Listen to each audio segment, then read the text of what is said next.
I used multiple hardware and software technologies in all aspects of my main product and ancillary texts. For example, I used Photoshop for the production of my website and poster, and also for my planning work.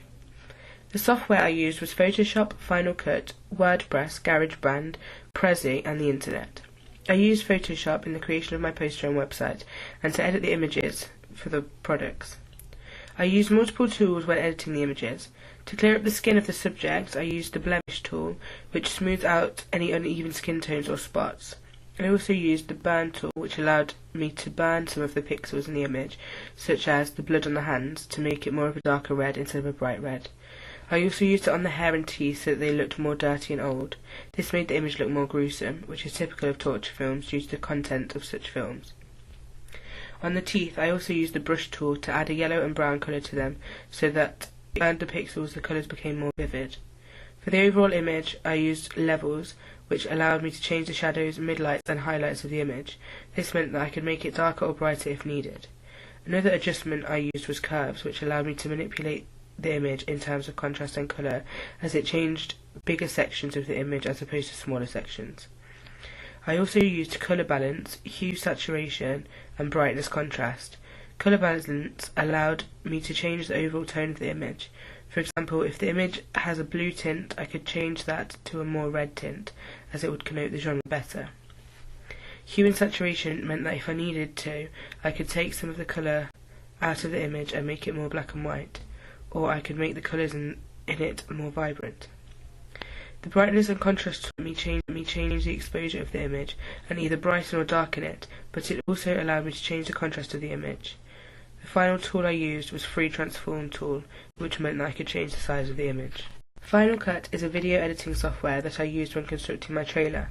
Within Final Cut, I used effects such as addictive and non-addictive fades, which allowed me to create a subtle fade to black between each shot. I also used another effect called Bad TV. I used this on my caption shots as it made them flicker, and the flickering made the overall trailer look more professional. Other tools I used in Final Cut were the blade, which allowed me to cut the audio or the video into smaller sections so that I could delete the sections I didn't want or break big sections into smaller ones. I also used something called toggle clip overlays on the audio, which meant that I could change the volume of the audio. Also, with the use of the pen tool, the toggle clip overlays allowed me to slowly fade the music down when I needed it to. This meant that I could create more atmosphere by making screams louder and fading tense music to silence, as I did at the end of my trailer.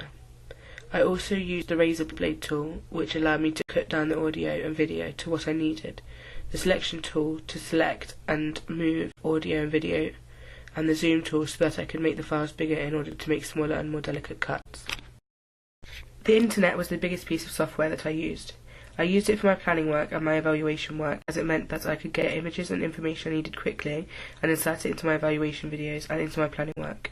For example, on my genre research work, I used it to find images that represented the genre well, and also find information about films in that genre and the conventions of those genres. I also used it to create my title ideas page. I looked at the Internet to find different words that meant similar things, or that linked with my narrative well. I also used it to find the background images. When it came to doing my secondary research, the Internet was the best thing, as it allowed me to find written information from books, and also meant that I could use YouTube to find tutorials.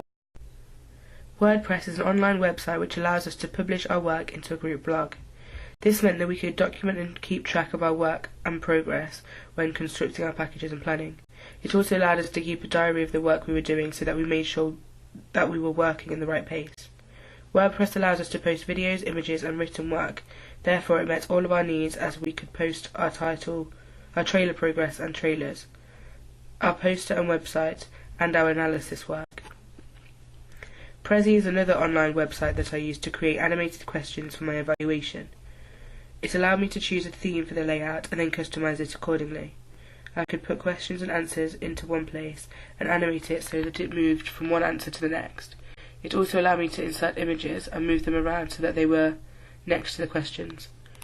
I could also change the size of the boxes and add more boxes if I needed. I used GarageBand to make the music for my trailer.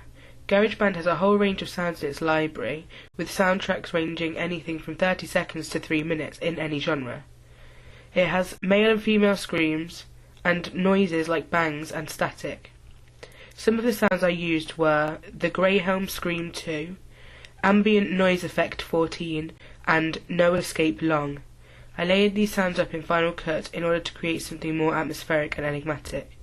The tabs I looked under were dark and intense, as these had more sounds that I wanted to use and went better with my trailer genre.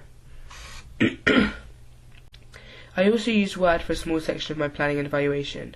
I used it in planning to create my flat plans and colour schemes, and also used it in my evaluation to do written answers to the questions. In terms of hardware, I used a digital SLR, a dictaphone, a scanner, a camcorder, lighting equipment, and camera equipment. I used the digital SLR to make images for my website and poster. The SLR I used was a Nikon D80.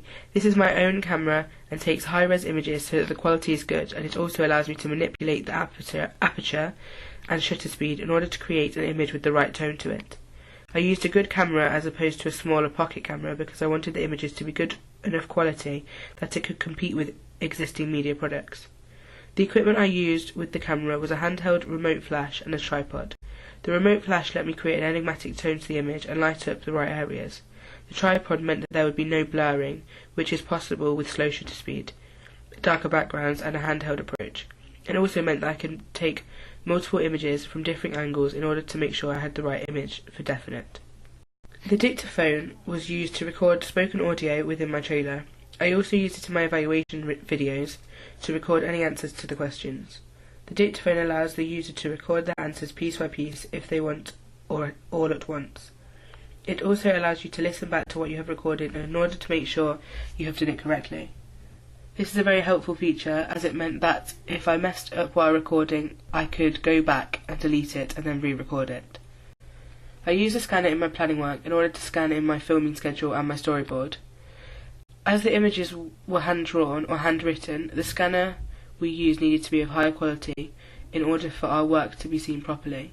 The scanner we used was an Epson GT1500. It was easy to use and scanned the images to a professional standard, which meant that our work overall looked significantly less amateur. To record the video for my trailer and focus groups in my planning and evaluation stages, I used a camcorder. This meant that I could record each section of my trailer shot by shot. I could also record the shots in a non-linear form, as Final Cut allowed me to move everything around. The camcorder allowed me to watch the shots back straight away, which was helpful, as it meant that if I had filmed it wrong or cut it too short, I could just refilm it straight away. Or I could film a shot multiple times from multiple angles and then decide which one was better.